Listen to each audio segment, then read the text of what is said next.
जो अभी BPSC TRE 1 phase का जो है वो सारा मैथ रीजनिंग का सॉल्यूशन करवा रहे थे। ठीक है, तो आज 9 10th 1 to 5 में भी 3-4 क्वेश्चन रह गए थे। उसके बाद 9 10th का, उसके बाद 11 12 का जो भी क्वेश्चन मैथ रीजनिंग सेक्शन के थे वो मैं करवाऊंगा, क्योंकि इस तरह के क्वेश्चन फिर बीपीएससी आपको पूछेगा और उस स्थिति में अगर आपका प्रैक्टिस रहेगा तो आप बेहतर जरूर कर लेंगे वहाँ पे। ठीक है, तो कम भी पढ़ के जाइएगा, अगर आप तरीका से मैथ को पढ़ के जाइएगा तो निश्चित रूप से आप जो है बेहतर करेंगे। ठीक है, तो इसलिए आप लोग जो है जो प्रीवियस ईयर के जो क्वेश्चन पूछे, प्रीवियस ईयर क्या बीपीएससी टीआरई 1 फेज, उसको तो अच्छे से करना ही है। साथ साथ जो घटना चक्र के प्रीवियस ईयर के क्वेश्चन हैं उसको भी आप लोग कोशिश कीजिएगा कि अच्छे से करके जाएं, जिससे कि आपको एग्जाम में जब आप वहाँ पे देखें उस तरह के क्वेश्चन तो आप इजीली बना सकें। क्योंकि देखा हुआ क्वेश्चन रहता है तो आप इजीली बनाते हैं। ठीक है, तो इसीलिए प्रैक्टिस करना बहुत ज़रूरी है। ठीक है, और रही बात जो लोग अभी तक कोर्स को नहीं लिए हैं तो निश्चित रूप से कोर्स से जुड़ने का प्रयास कीजिए। अब बहुत कम टाइम बचा है और इस कम टाइम में बेहतर तैयारी के लिए आपको कहीं ना कहीं मार्गदर्शन लेना ही पड़ेगा, और जब आप सही डायरेक्शन में कोई भी काम करते हैं तभी आपको सफलता मिलती है। ठीक है, तो इसीलिए बहुत ज़रूरी है। चलिए अभी हम लोग स्टार्ट करने वाले हैं प्रीवियस जो अभी एग्ज़ाम हुआ है बीपीएससी टीआरई 1 फेज का, उसका जो क्वेश्चन हम लोग यहाँ तक कर लिए थे। क्वेश्चन नंबर 115 तक हो गया था। क्वेश्चन नंबर 116 से तेजी से हम लोग करेंगे।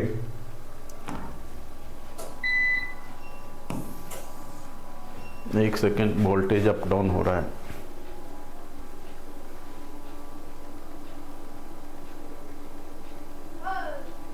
चलिए,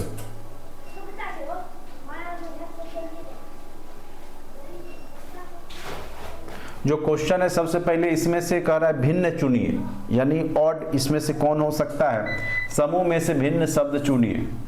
पुस्तक, कागज, पेंसिल, पेन, रबर। देखिए बहुत ज़्यादा कंफ्यूजिंग भरा था ये, लेकिन आप गौर कीजिएगा।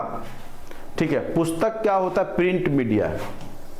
क्या है? प्रिंट मीडिया है, सबको कंबाइंड रूप से बनाया जाता है। लेकिन कागज, पेंसिल, पेन, रबर ये सब क्या है? अलग अलग है, सारे स्टेशनरी सामान ही, लेकिन ये सब रॉ मटेरियल है। कागज का बहुत काम हो सकता है।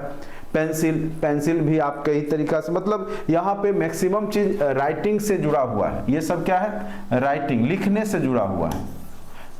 रबर कहाँ यूज करते हैं? तो राइटिंग करने में। पेंसिल कहाँ यूज करते हैं? तो राइटिंग करने में। पेंसिल कहाँ यूज करते हैं? राइटिंग कर लिखने में। कागज कहाँ यूज करते हैं? लिखने में। लेकिन पुस्तक को हम लोग क्या करते हैं? रीड करते हैं। तो मेन रूप से रीड और राइट वाला कॉन्सेप्ट, पुस्तक रीड किया जाता है। बाकी क्या कागज को आप रीड कर सकते हैं? नहीं। पेंसिल को रीड कर सकते हैं? नहीं। पेन को रीड कर सकते हैं? नहीं। रबर को रीड कर सकते हैं? नहीं कर सकते ना। तो यानी कहने का मतलब है रीड और राइट के आधार पे यहाँ पे आपका पुस्तक क्या हो जाएगा? पुस्तक को आप केवल पढ़ सकते हैं। ठीक है, जबकि लिखने में आप किसका यूज करते हैं? कागज, पेंसिल, पेन, रबर का यूज करते हैं। तो उम्मीद करते हैं कि आप ऑड समझ में आ गया होगा। इन जो पांचों है, पांचों में ऑड क्या हो गया आपका? पुस्तक। क्योंकि पुस्तक रीड करने का काम आता है, पढ़ने का काम आता है। बाद बाकी जो कागज, पेंसिल, पेन, रबर है ये लिखने का काम आता है। उम्मीद करते हैं कि आपको समझ में आ गया होगा सभी लोग को। ठीक है, अब नेक्स्ट इस तरह का देखिए कंफ्यूजन भरा क्वेश्चन भी पूछ देगा कई बार, तो थोड़ा सा तर्क लगाइएगा, कोई ना कोई आधार जरूर मिलेगा आपको। ठीक है,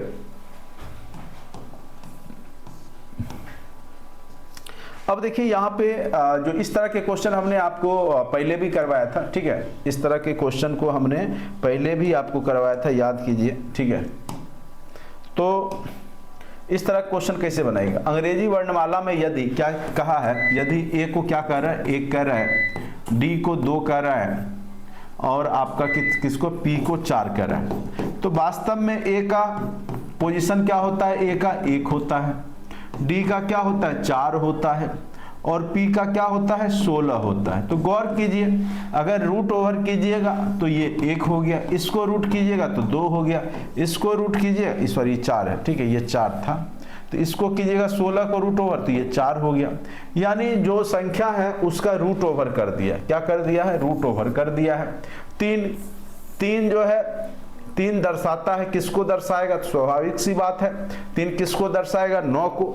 ठीक है, चूंकि यहाँ पे स्क्वायर रूट है, वर्गमूल लिखा गया है यहाँ पे, तो यानी 9 किसका होता है, आई का होता है, तो आई का ही आप रूट ओवर कीजिएगा 9, तो वो क्या हो जाता है 3 हो जाएगा, चूंकि आई का पोजीशन 9, तो यहाँ पे पोजीशन का ही रूट ओवर किया गया है, यानी 3 किसका पोजीशन होगा, 3 किसका रूट स्क्वायर रूट होगा, तो स्वाभाविक सी बात है 9 का होगा, इसीलिए 9 का पोजीशन क्या है आई, इसलिए आंसर क्या हो जाएगा आई। ठीक है, उम्मीद करते समझ में आ गया होगा। यहाँ पे कुछ नहीं, स्क्वायर करके लिखा है, जैसे ए का पोजीशन 1 होता है 1, जैसे डी का पोजीशन 4 होता है तो उसका 4 का स्क्वायर रूट कर दीजिएगा, वर्गमूल निकालिएगा तो क्या हो जाएगा 2 हो जाएगा। उसी प्रकार से पी का होता है 16 का वर्गमूल निकालिएगा तो क्या हो जाएगा 4। अब यहाँ 3 दिया हुआ है तो वो किसका वर्गमूल है 9 का है, तो 9 का क्या होता है अल्फाबेट में आई होता है, तो आंसर क्या हो जाएगा आपका आई। उम्मीद करते हैं आप लोग को समझ में आ गया होगा।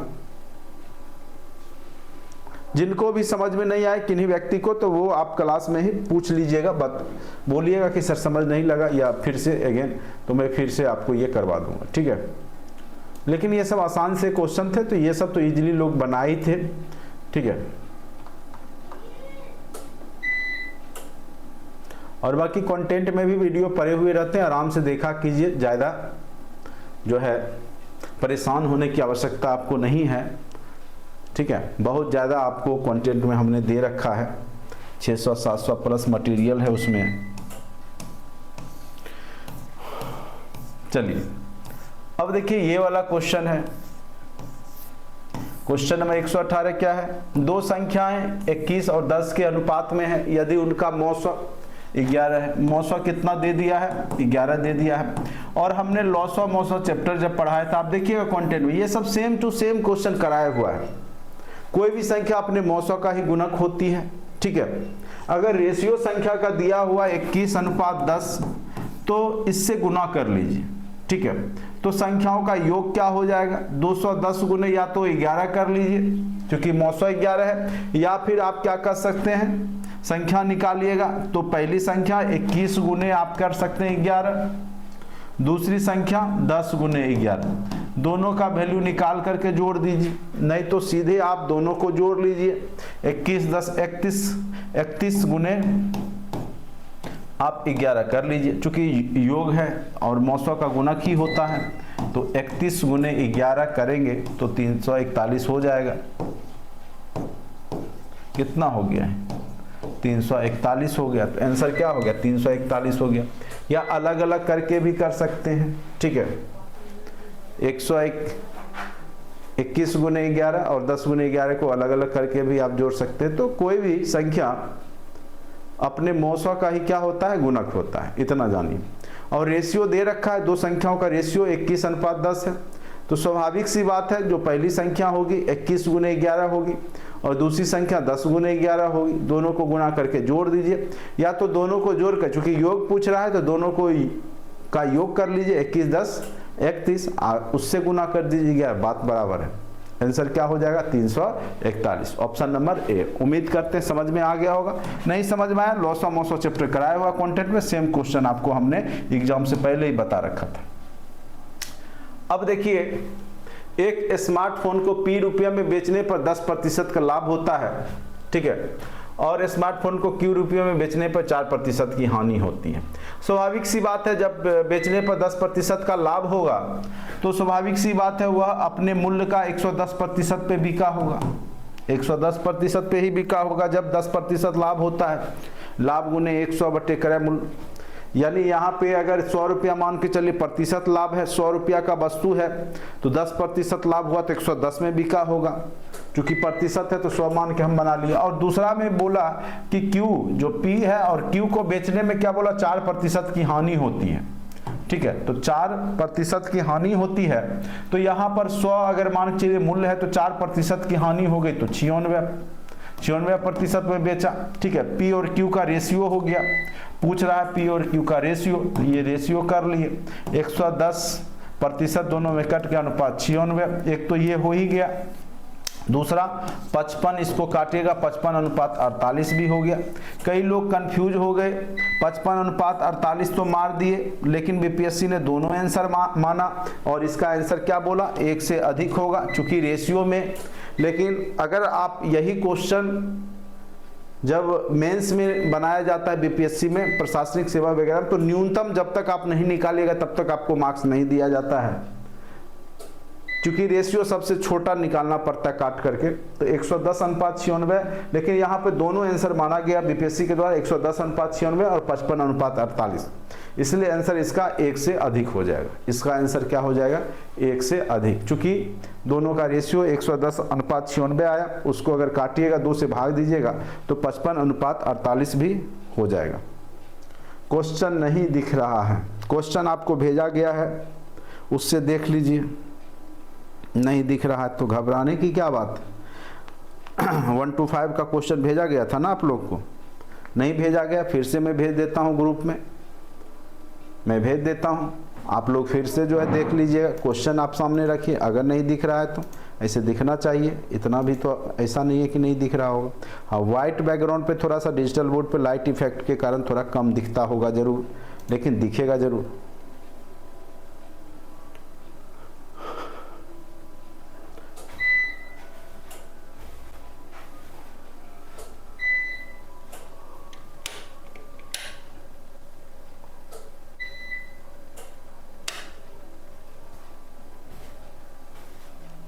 अब देखिए, अब दिख रहा है, अब थोड़ा सा ज़्यादा दिखेगा, ठीक है।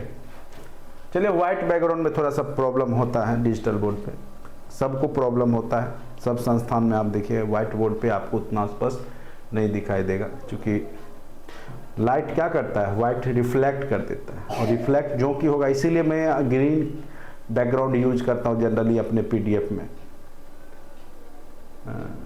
ये तो हो गया। चलिए, ये वाला क्वेश्चन मैंने 120 नंबर लास्ट क्वेश्चन है, यही क्वेश्चन बचा नहीं, इसके पहले तो हो ही गया, बस लास्ट क्वेश्चन बचा है, इसको कर लीजिए आप लोग। यह same to same question exam से 2-3 दिन पहले हमने प्रोबेबिलिटी चैप्टर में करवाया था, याद कीजिए। अच्छा, बोर्ड पे कट हो जा रहा है, अच्छा ये बात है, वो तो मैं सही कर दूंगा, टेंशन नहीं लीजिए।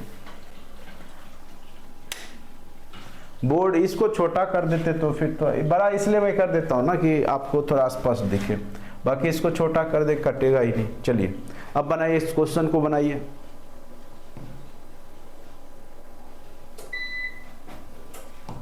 यह क्वेश्चन सेम टू सेम हमने करवाया था, जब भी इस तरह के क्वेश्चन हो आप देखिएगा, प्रायिकता में हमने बताया था सेम टू सेम। एडुकेशन शब्द के अक्षरों को कितने प्रकार से व्यवस्थित किया जा सकता है कि ताकि सारे स्वर एक साथ आए। इस तरह के क्वेश्चन को बनाने के लिए सबसे पहले आप स्वर का काउंट कीजिएगा, एडुकेशन लिख लीजिए, इसमें हम देखेंगे कौन कौन सा आपका स्वर है, ठीक है। तो देखिए, एक ई होता है स्वर, यू होता है स्वर, ए होता है स्वर, आई होता है स्वर, यही होता है। तो 1 2 3 4, ठीक है। उसके बाद आपका वोवेल कौन कौन सा है, 1 हो गया, 2 हो गया, 3 हो गया। अच्छा, यहाँ पे आपका एक और ये भी हो गया ना, 1 2 3 4, वो भी हो गया था आपका स्वर। 1 2 3 4, 4 आपका क्या हो गए, वोवेल हो गए, ठीक है। सॉरी, यहाँ पे टोटल जो है आपका कॉन्सोनेंट और वोवेल, तो वोवेल यहाँ पर ए ई आई ओ यू होता है, आपको पता होगा, ए ई आई ओ यू, ठीक है। तो स्वर ये हो गए, तो स्वर में काउंट कर लिए कितना हो गए, 1 2 3 4 5 क्या है, स्वर हैं। बाद बाकी काउंट कीजिए कितना बच गया, बाद बाकी 1 2 3 4, और हमने बताया था जितना रहता है उसमें एक एक्स्ट्रा जोड़ दीजिएगा, क्योंकि सारे स्वर को एक में रखना है। 4 तो ऐसे ही है, सारे स्वर वाला को एक साथ कीजिएगा तो एक वो हो गया, फैक्टोरियल 5 तरीका वो हो गया, गुने ये जो आप स्वर को अरेंज कीजिएगा तो इसको भी आप फैक्टोरियल 5 तरीका से अरेंज कीजिएगा, तो ये कितना हो गया, 120 गुने 120, यानी 14400, क्या हो जाएगा, 14400। आंसर क्या हो जाएगा, 14400। उम्मीद करते हैं समझ में आया होगा इस तरह के क्वेश्चन को। हाँ बिल्कुल, गर्ल शिफ्ट का जो है कल कर लेंगे, आज जो है 9, 10, 11, 12 का कर लेते हैं। गर्ल शिफ्ट का आसान था, मुझे लगा आप लोग खुद कर लीजिएगा, लेकिन मैं करवा दूंगा। गर्ल शिफ्ट में बहुत ज़्यादा आसान ये सब क्वेश्चन पूछे गए थे मैथ रीजनिंग के। चलिए, उम्मीद है समझ में आ गया होगा। ये सेम टू सेम क्वेश्चन हमने क्लासरूम में करवाया हुआ था। नहीं प्रमाण है तो आप देख सकते हैं जाके, प्रोबेबिलिटी में एग्जाम से पहले का ही है ये सब। ऐसा नहीं है कि एग्जाम के बाद ये सब हुआ है, वो सब नहीं है। तो क्लासरूम से बहुत सारे क्वेश्चन डायरेक्ट थे, जान लीजिए। जो पढ़ते हैं, जो पढ़े होंगे उनको पता होगा। बाद बाकी तो ऐसे बोलने से कुछ नहीं होता है ना। हम लोग के पास सबूत है, वीडियो है, सारा जो पढ़ाए हैं सब कुछ दिखा सकते हैं। चलिए, अब लगता है 120 क्वेश्चन कवर हो गया। तो 1 to 5 के सारे क्वेश्चन को हमने करवा दिया आपका। सारे क्वेश्चन, टोटल क्वेश्चन आपका मैथ रीजनिंग का हो गया। अब हम लोग जो 9th-10th के जो क्वेश्चन पूछे गए हैं सोशल साइंस या साइंस में, 9th-10th के जो मैथ के क्वेश्चन पूछे गए थे 9-10 क्वेश्चन वहां पर भी पूछा गया था। ठीक है, ये 6 to 8 में आएगा सर, इसका तो कोई गारंटी नहीं है कि आएगा कि नहीं आएगा, लेकिन मैथ रीजनिंग निश्चित रूप से आएगा। और अब हो सकता है 150 मार्क्स के एग्जाम हो आपके, इसीलिए थोड़ा सा डिले हो रहा है मुझे लग रहा है। जहां तक कि सेम टू सेम क्वेश्चन आपको हमने क्लास में करवाया था, देखिए याद होगा तो बनाने का प्रयास कीजिए। सेम टू सेम आपका एज में क्लासरूम में हो चुका है ये क्वेश्चन, सेम टू सेम। नहीं प्रमाण है तो वीडियो आप देखिए, एज वाला चैप्टर खोलिए और देखिए तो यह सेम टाइप का क्वेश्चन हमने करवाया कि नहीं करवाया है। केवल डिजिट अंतर होगा लेकिन टाइप यही है। कंटेंट में पढ़े हुए मैथ के जो एज का जो चैप्टर है उसको आप लोग बना लीजिएगा। 10 वर्ष पूर्व रमेश और राजीव की आयु, इस तरह का क्वेश्चन जब भी पूछे तो 10 वर्ष पूर्व को ही मान के चलेंगे। 10 वर्ष पूर्व ही मान लेते हैं रमेश की आयु, और जो है राजीव, एक है रमेश, दूसरा है राजीव। ठीक है, दूसरा क्या है, राजीव है। दोनों के आयु का रेशियो कितना है, 1:3 है।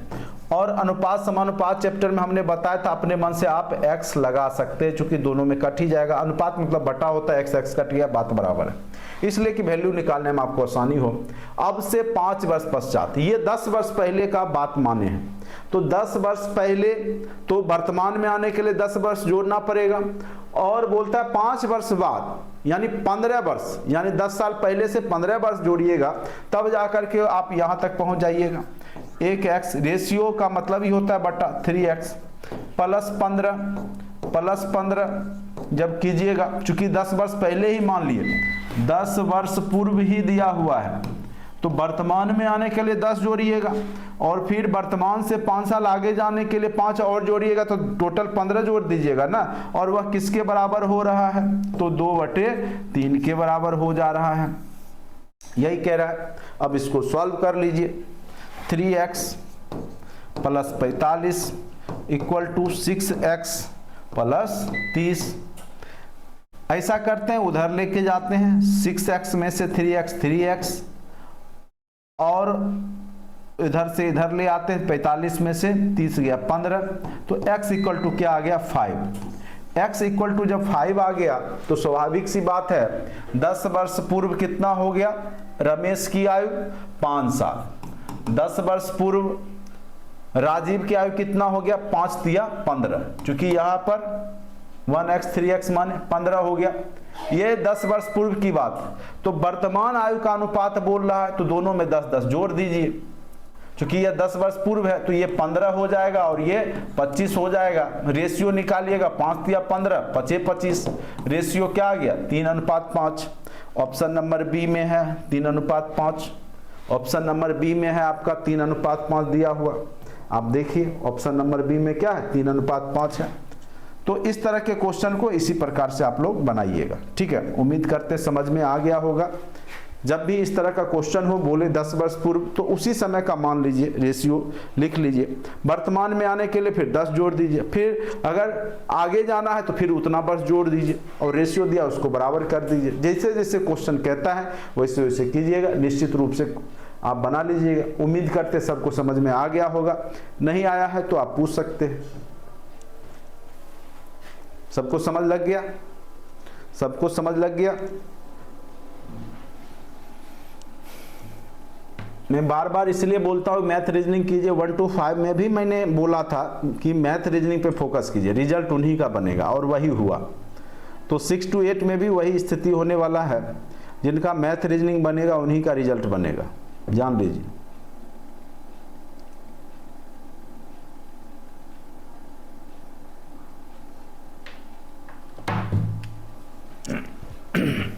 ये सब सेम क्वेश्चन कराया हुआ है, आप देखिएगा कंटेंट में जब वीडियो जब देखना शुरू कीजिएगा मैथ का तो आपको सारा दिखेगा। ये सेम क्वेश्चन, बहुत सारा क्वेश्चन हमने इस पे आधारित करवाया था। ये सेम क्वेश्चन आपका टाइम एंड डिस्टेंस में दूसरे तीसरे नंबर पे ही करवाया था। सारे क्वेश्चन क्लासरूम के थे, सारे question A to Z math के क्वेश्चन क्लासरूम के हैं। आप वीडियो देखिएगा तब पता चलेगा, चाहे 9 10th हो, चाहे आपका 1 to 5 हो, चाहे 11 12 हो, सारे के सारे क्वेश्चन क्लासरूम के हैं। उसी कॉन्सेप्ट पे आधारित क्वेश्चन पूछे गए हैं गारंटी के साथ। कंटेंट में देखिएगा इस तरह के क्वेश्चन हमने करवाया है कि नहीं करवाया, समय से पहले और समय के बाद। इसको दो तरीका से हमने बताया था। एक तो तरीका है कि आप ट्रिक का यूज करते हैं। इस तरह के क्वेश्चन में ट्रिक क्या है कि यदि मैं अपने, देखिए यहाँ पे क्वेश्चन फिर से मैं बड़ा कर देता हूँ थोड़ा सा,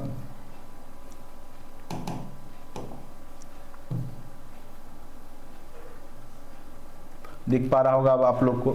यदि मैं अपने घर से 5 किलोमीटर प्रति घंटे की गति से स्टेशन के लिए चलता हूं तो मेरी गाड़ी मेरे स्टेशन पहुंचने से 7 मिनट पहले छूट चुकी होती है। पहले में माइनस हमने बताया था और आपको पता है चाल इक्वल टू क्या होता है, दूरी बटे समय। एक तो बेसिक विधि है, उसके आधार पे बना सकते हैं। दूसरा हमने ट्रिक भी बताया था। तो सबसे पहले मैं ट्रिक बता देता हूं। इसमें क्या होता है कि जब भी इस तरह के क्वेश्चन पूछे जाते हैं तो जितना भी चाल है, मान के चले किसी व्यक्ति जो x किलोमीटर प्रति घंटा की चाल से चलता है, फिर उतना ही दूरी y किलोमीटर प्रति घंटा की चाल से चलता है। अगर एक पहले एक बाद में पहुंचे, समय में दोनों में अंतर हो, एक पहले और बाद हो, तो उस स्थिति में जोड़ते हैं। दोनों पहले या दोनों बाद में पहुंचे तो उस स्थिति में घटा देते हैं। फॉर्मूला क्या लगाते हैं, xy बटे xy का अंतर गुने t1 प्लस t2, जब एक पहले और दूसरा बाद में पहुंचे। ठीक है ये, ठीक है, xy बटे xy का अंतर गुने t1 प्लस t2। ये t1 प्लस t2 नहीं दिख रहा होगा, एक सेकेंड,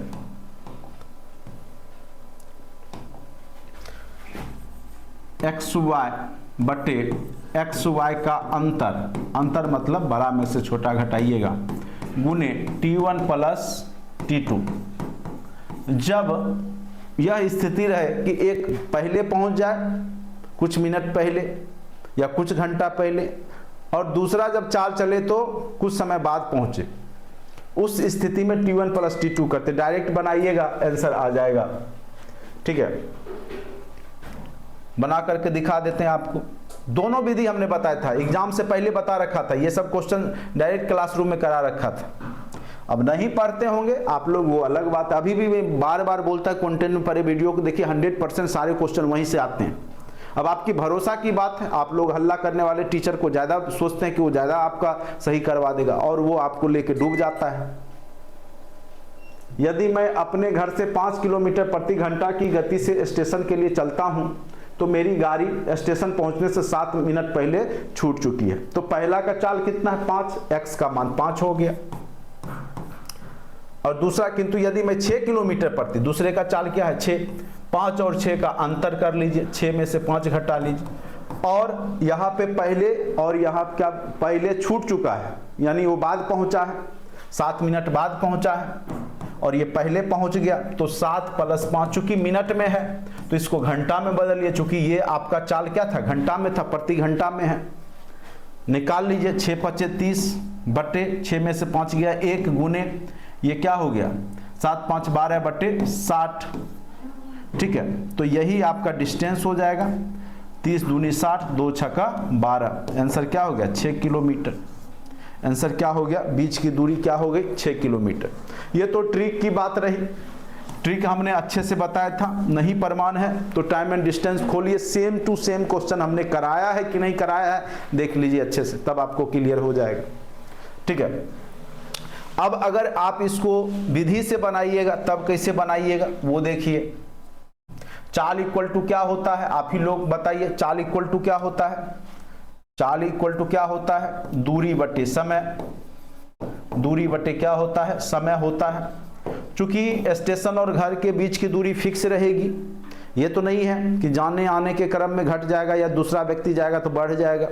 चूंकि फिक्स रहता है स्टेशन, किसी भी व्यक्ति के घर और स्टेशन के बीच की दूरी क्या है, फिक्स रहता है। तो यहाँ पे आपको दूरी निकालना है, ठीक है। तो दूरी के केस में आपका दूरी बटे समय, या यहाँ पे समय अगर आप निकालते हैं तो दूरी बटे चाल करके, तो आपको दिया हुआ क्या है, तो दिया हुआ आपको यहाँ पर दूरी और चाल दे रखा है, ठीक है। समय जो है आपका बढ़ रहा है, घट रहा है, तो समय इक्वल टू आप लिख सकते हैं ट्रिक में, समय इक्वल टू दूरी बटे चाल, ठीक है। तो पहला व्यक्ति देखिए, यदि मैं अपने घर से 5 किलोमीटर प्रति घंटा की गति से स्टेशन के लिए जाता हूं, ठीक है। मान लिए घर और स्टेशन के बीच की दूरी, स्टेशन के बीच की दूरी d मान लिए, दूरी d मान लिए। पहले हमारा चाल कितना है, 5 किलोमीटर प्रति घंटा, कितना चाल है, 5 किलोमीटर प्रति घंटा। तो यहां पर t इक्वल टू दूरी, दूरी d माने हैं, चाल हमारा 5 किलोमीटर प्रति घंटा है, ठीक है।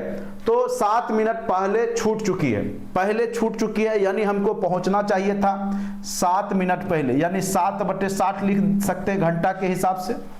d/5 equal to t minus, यानी अगर आप 7 मिनट पहले जाते तो आप जो है गाड़ी पकड़ लेते, ये एक हो गया। दूसरा स्थिति क्या है, किंतु यदि मैं 6 किलोमीटर प्रति घंटा d/6, तो क्या होगा, स्टेशन पर गाड़ी के छूटने से 5 मिनट पहले पहुंच जाता हूं, ठीक है। तो उस स्थिति में क्या हो रहा है, 5 मिनट पहले पहुंच जा रहा है, तो d प्लस 5/60, यानी ये आपका पहले पहुंच जा रहा है, ठीक है। तो यहां पर दोनों का इक्वेशन, अब क्या कीजिए, इक्वेशन 1 और इक्वेशन 2 को बराबर कर लीजिए, ठीक है। d/5 और एक हो गया d/,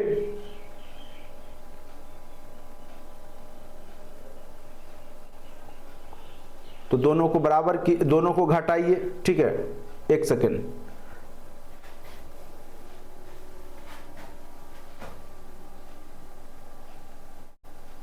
हाँ, इसको उधर लेके चले जाइए, t को या बराबर कर दीजिए या दोनों को घटा दीजिए, ये t निकाल लीजिए, t इक्वल टू, अच्छा d और चाल इक्वल टू दूरी बटे, ये हो गया आपका दूरी बटे चाल। तो ये आप उधर, ये प्लस ये क्या है, 7 मिनट पहले पहुंच जाता है, ठीक है। तो इसको आप जोड़ सकते थे, एक सेकेंड, थोड़ा सा मिस्टेक हुआ मुझे लग रहा है। d/5 equal to t minus समय से जो है आपका पहले पहुंच रहा है, छूट चुकी होती है, 7 मिनट पहले छूट चुकी होती है, ठीक है। उसके बाद जो है आपका, तो इस आधार पे दोनों इक्वेशन को सॉल्व करके देखिए, तो दोनों इक्वेशन को सॉल्व कीजिए। हाँ, d दोनों का बराबर होगा,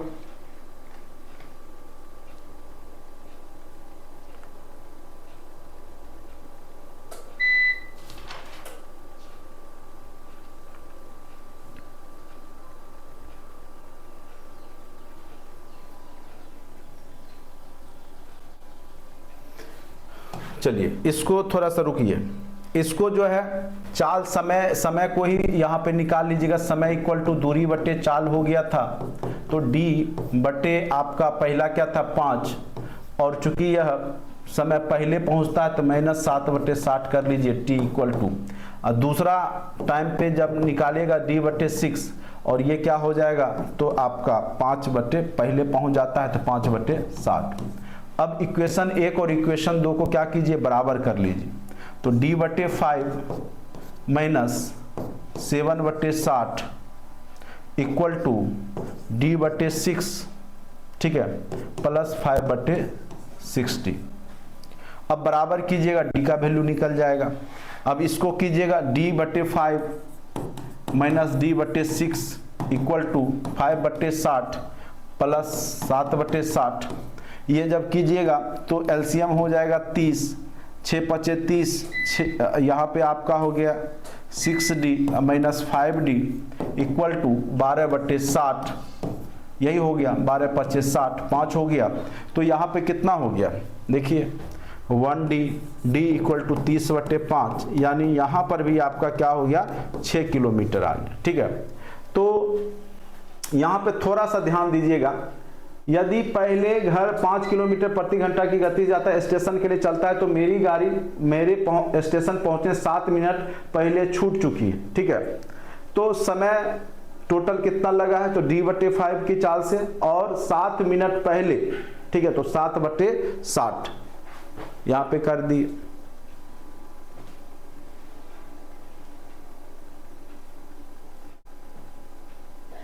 हाँ, दूरी इक्वल है दोनों का। आप यह बेसिक विधि से भी बना सकते हैं।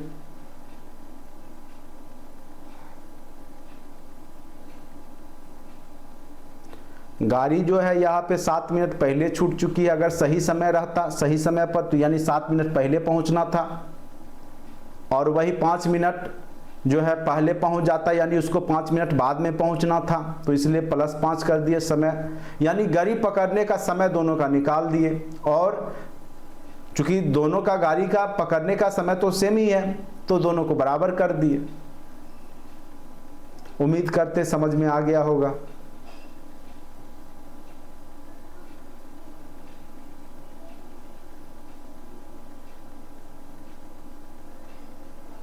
क्या फिर से समझाना पड़ेगा?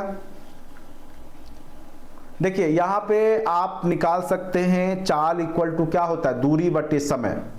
तो समय इक्वल टू, चूंकि दोनों जो है, यदि मैं अपने घर से 5 किलोमीटर प्रति घंटा की गति से स्टेशन के लिए चलता हूं, तो मेरी गाड़ी मेरे स्टेशन पहुंचने से 7 मिनट पहले छूट चुकी होती है।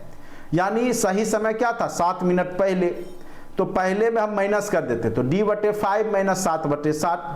किंतु यदि मैं 6 किलोमीटर प्रति घंटा की गति से चलता, तो स्टेशन पर गाड़ी छूटने से 5 मिनट पहले पहुंच जाता, जबकि आपको गाड़ी पकड़ने के लिए 5 मिनट बाद में पहुंचना है। तो इसीलिए 5/60 वहां पर जोड़ देंगे। T equal to D/5 minus, और जब दोनों का टाइम निकल गया तो दोनों का, चूंकि एक ही समय पे गाड़ी पकड़ना है, वही व्यक्ति है, तो दोनों को बराबर कर दिए। आंसर क्या आ गया, 6 किलोमीटर प्रति, ये डिस्टेंस हो गया 6 किलोमीटर स्टेशन और घर के बीच। दूसरा तरीका हमने बताया, ट्रिक होता है, दोनों का जो चाल है XY बटे XY का अंतर गुने, अगर पहले और बाद का हो तो दोनों समय को जोड़ देते हैं। चूंकि यह समय मिनट में है इसलिए घंटा से भाग दे दिए, तो आंसर आ जाएगा। क्या किन्हीं को कोई प्रॉब्लम है? इसको फिर से समझाना भी पड़ेगा या समझ में आ गया?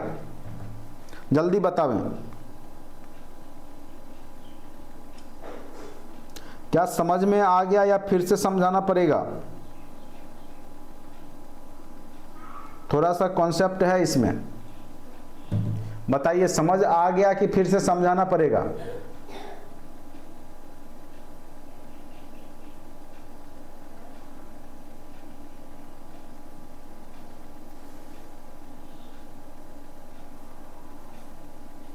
समझ लग गया? राम प्रकाश कुमार, समझ लग गया आपको?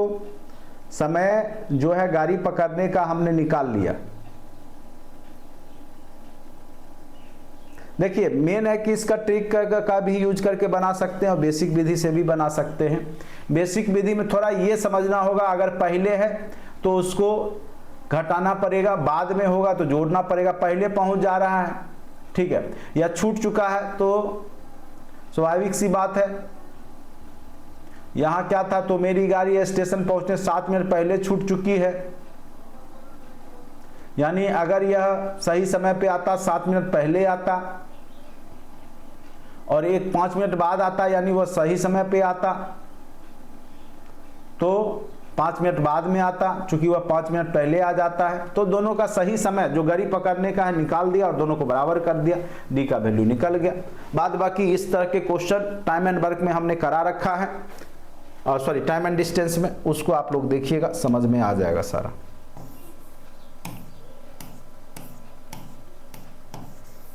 P और Q की मासिक आय, ये भी इस तरह के क्वेश्चन हमने करवा रखे हैं। P और Q की औसत मासिक आय 50/50 है, तो P + Q बटे 2, चूंकि औसत क्या होता है 2 है तो बटे 2 कर देंगे दोनों को जोड़ करके, इक्वल टू 50/50 हो गया। फिर आपका है Q + R बटे 2 इक्वल टू 6250 हो गया, ठीक है। उसके बाद P + R इक्वल टू 5200 हो गया बटे 2, ठीक है। तो आप इसको P + Q का मान निकाल लीजिए, गुना कर लीजिए, ठीक है। निकालिए P + Q का मान क्या हो जाएगा, 50/50 गुने 2 कर लीजिए, 50/50 गुने 2 कर लीजिए, 10,100 हो जाएगा। ये क्या हो जाएगा, P + Q का मान, P + Q 10,100 हो जाएगा। गुना कीजिएगा 2 से, तो Q + R को कीजिए 6250 गुने 2 कीजिए तो कितना हो जाएगा, 6250 गुने 2 कीजिए, कितना वैल्यू दे देगा, 12,500। कितना दे देगा, 12,500। वहीं अगर आप P + R कीजिएगा, कितना दे देगा, कीजिए P + R कीजिए, 10,400 दे देगा, चूंकि 5200 है तो 10,400 दे देगा। अब गौर कीजिए, इसको इक्वेशन 1 मान लीजिए, इसको 2, इसको 3, और आपको निकालना क्या है, P की मासिक आय निकालनी है। आप गौर कीजिए, किसको जोड़ें और किसको घटाएं कि आपका Q और R कट जाए और P ही केवल बचे। तो आप पाइएगा कि 1 और 3 को अगर जोड़ा जाए, इक्वेशन 1 और 3 को जोड़ा जाए और 2 को घटाया जाए तो एक तरफ केवल P ही बचेगा और दूसरी तरफ न्यूमेरिक वैल्यू आ गया। तो आप कीजिए 1 + 3 यानी P + Q + P + R। अब इसमें घटा दीजिए 2 वाले को, -Q +R है तो प्लस माइनस माइनस हो जाएगा, तो -R घटा दिए इक्वल टू क्या हो जाएगा, 10,100 प्लस 10,400 माइनस 12,500, LHS और RHS दोनों। अगर काटिएगा Q कट जाएगा, RR कट जाएगा, 2P इक्वल टू आप देखिए कितना बचेगा, 2P इक्वल टू 8,000 हो जाएगा। आप करके देख लीजिए, 2P इक्वल टू जब आप 10,100 प्लस 10,400 जोड़िएगा, ठीक है, तो 20,500 हो गया। में 12,500 घटाइएगा तो 8,000 आएगा। P इक्वल टू 8,000 बटे 2 से भाग दीजिएगा तो आंसर 4,000 आ जाएगा। इसका आंसर क्या हो जाएगा, ऑप्शन नंबर सी। क्या हो जाएगा, 4,000 हो जाएगा, ऑप्शन नंबर सी, ठीक है। तो यहां पर थोड़ा सा दिमाग लगाना था कि किसको जोड़ा जाए, किसको घटाया जाए कि केवल P बच जाए। औसत दिया हुआ था, हमने औसत से कुल निकाल लिया। P + Q का मान 10,100 हो गया, Q + R का मान 12,500 हो गया और P + R का मान 10,400 हो गया, ठीक है। अब इक्वेशन 1 और 3 को जोड़ दिए और 2 को घटा दिए, बस कितना आ गया, 8,000। 2P इक्वल टू 8,000, P का मान क्या हो गया, 4,000 हो गया। तो उम्मीद करते हैं कि सबको समझ में आ गया होगा।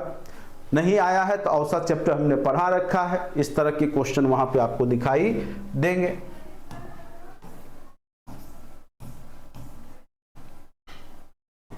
अब देखिए यहां क्वेश्चन है, यदि P का 30, देखिए परसेंटेज का क्वेश्चन है, इस तरह के भी क्वेश्चन क्लास में करवाया हुआ है ये सब। यदि P का 30%, P का 30%, 30/100 कर लेते हैं, Q के 40% में जोड़ दिया जाता है तो वह Q का 80% हो जाता है।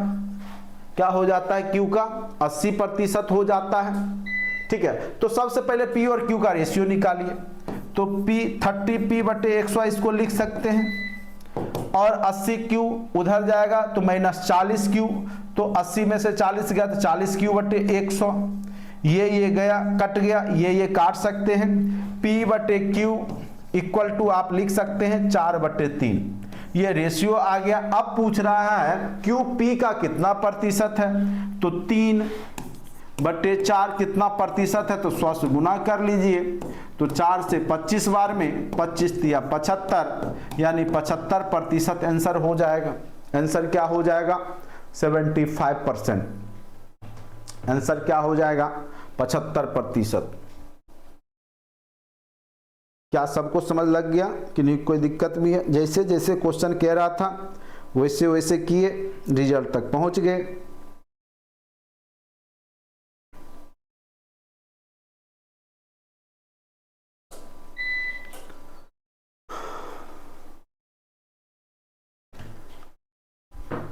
क्या आगे बढ़ें?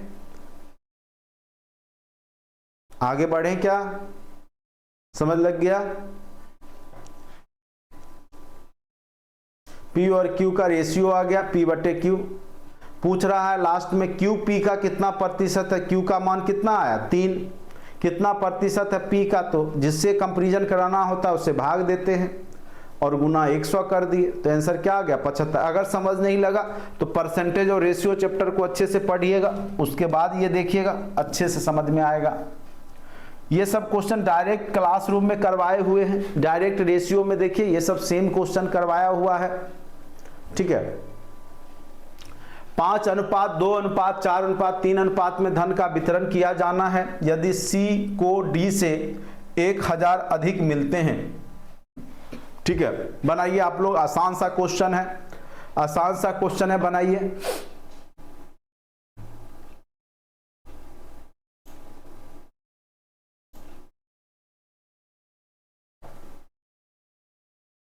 अब देखिए A/B/C/D 5:2:4:3 दे दिया है। यदि C को D से 1000 अधिक मिलता है, C को D से 1000 अधिक मिलता है, तो रेशियो में कितना अधिक, X अगर मान लेते हम सब में लगा दिए अपने मन से, तो कितना अधिक है, एक X ही हो गया ना, 4X में से 3X गया। तो बोल रहा है, यहां पर भी बोल रहा है कि यदि C को D से 1000 अधिक मिलता है, तो अधिक कितना है रेशियो में, 1 अधिक है, तो यही किसके बराबर है 1000 के बराबर है, ठीक है। X यानी 1X यानी X इक्वल टू 1000 के बराबर है। तो B का हिस्सा क्या होगा, B का वैल्यू क्या है 2X है, तो 2 और X का मान है 1000, तो B इक्वल टू क्या हो गया 2000। आंसर क्या हो जाएगा 2000, ऑप्शन नंबर सी। बहुत आसान सा क्वेश्चन था, 9th-10th में तो बिल्कुल आसान क्वेश्चन पूछे गए थे, और ये सब डायरेक्ट क्लासरूम के थे, direct same to same type के क्वेश्चन करवाए गए थे। आप लोग भी देखिएगा, रेशियो में ये सब क्वेश्चन दिखेगा आपको।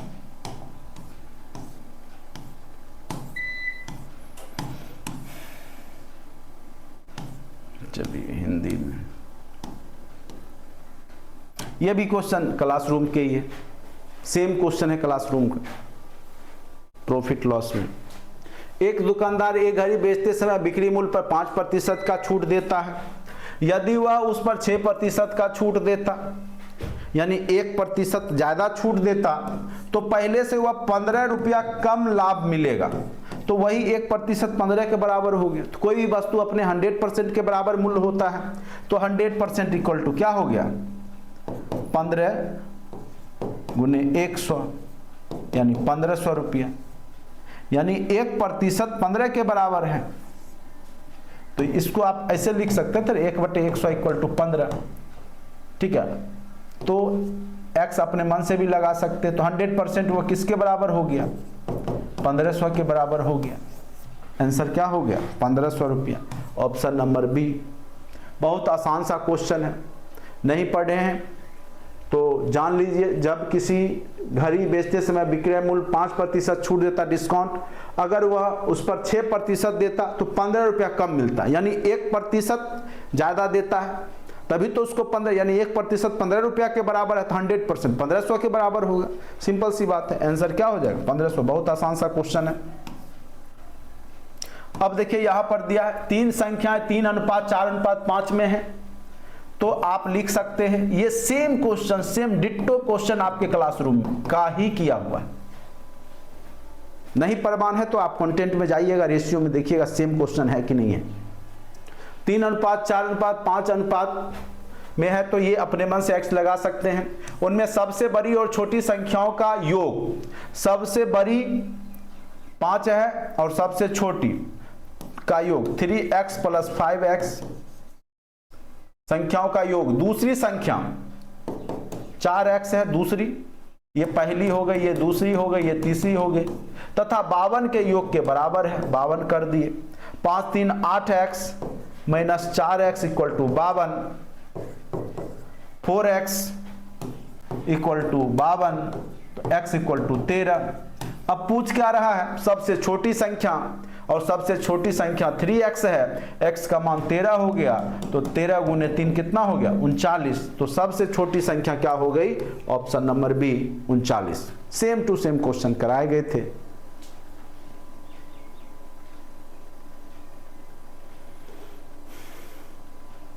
क्वेश्चन जैसे जैसे कहता है वैसे वैसे कीजिए, और मैथ बनाने के लिए आपको सारे वीडियो को मेरा देखना ही होगा।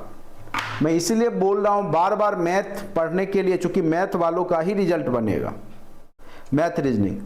और जो केवल सोच रहे हैं कि जीके जीएस पढ़ के आप रिजल्ट ले लीजिएगा, देख लीजिए, हो जाए तो बड़ी बात है, लेकिन 90% चांस रखिए कि नहीं होगा। ये बाद में आपको पता चलेगा मैं क्यों बोल रहा हूं।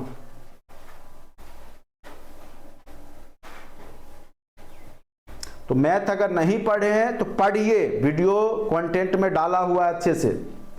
जीके जीएस और ऑब्जेक्टिव केवल रटने से नहीं होगा।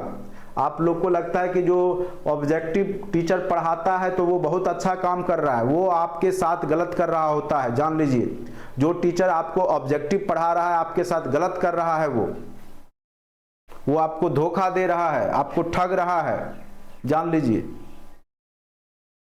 ये बात एग्जाम देने के बाद आप अनुभव कीजिएगा, मैं पहले बता दे रहा हूं। ऑब्जेक्टिव पर देखना बंद कीजिए, चुपचाप शांति से थ्योरी पढ़िए। 6-6 हजार क्वेश्चन पढ़े थे, क्या हुआ आपको भी पता है। चलिए, ये घातांकनी का है, इस तरह के क्वेश्चन आपने देखा होगा, इस टाइप का हमने बताया था। बस बेस बराबर करना, 1/a के टर्म में है तो आप इसको लिख सकते हैं ऊपर पर, ठीक है। तो ये आपको लिखा जा सकता था 8⁻n-3, यही चीज 1/a टर्म में आ जाता है। जब आप इसको बेस में तोड़िएगा तो 2⁻2n-1, तो 8 को लिखिएगा तो 2⁻3 हो जाएगा, और पहले से आपका क्या है n-3 है, ये इनटू में है, इनटू में, ठीक है, ऐसे मैंने लिख दिया। अब यहां पर देखिए 2⁻2n-1 = 2⁻3n, और क्या हो जाएगा माइनस माइनस प्लस, प्लस क्या हो जाएगा -3 है, और minus minus plus 3×3 = 9। Base same है, पावर आपस में बराबर कर लीजिए, बेस सेम है, पावर आपस में बराबर, तो 2n-1 = -3n + 9। इधर गया तो 5n, -1 इधर आया तो जुट गया तो 10, तो n = क्या हो गया 2, 10/5 यानी 2। आंसर क्या हो जाएगा 10/।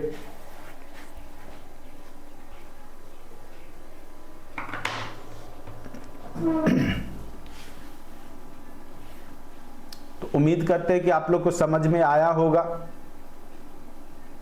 ठीक है। तो सारे क्वेश्चन 9th-10th के मैथ का हमने करा दिया। 8 ही क्वेश्चन पूछे गए थे 9th-10th में मैथ के, तो 8 क्वेश्चन हमने आपको अच्छे से कवर करा दिया, ठीक है। 11-12 में टोटल मैथ के क्वेश्चन जो है वो भी लगभग कितने पूछे गए मैं बता दे रहा हूँ, उसमें भी लगभग जो है 8 क्वेश्चन ही मैथ के पूछे गए, ठीक है। तो आज थोड़ा सा रहने देते हैं, रात्रि जो क्लास होगी उसमें आपका कवर कर देंगे, या कल मॉर्निंग वाले शिफ्ट में भी कवर कर देंगे, ठीक है। तो जो जो क्वेश्चन करवा रहे हैं उसको जरूर प्रैक्टिस कीजिए और वो चैप्टर खोज खोज के पढ़िए। जो जो चैप्टर से बीपीएससी क्वेश्चन पूछा है टीआरयू 1 फेज में, देखिए आपको क्वेश्चन सेटर के माइंड को थोड़ा सा समझना होगा, तब जाके आप कम मेहनत में भी सफलता प्राप्त कर सकते हैं। और नहीं तो आप पढ़िएगा कुछ क्वेश्चन आएगा कुछ। चलिए आज के लिए इतना ही रहने देते हैं।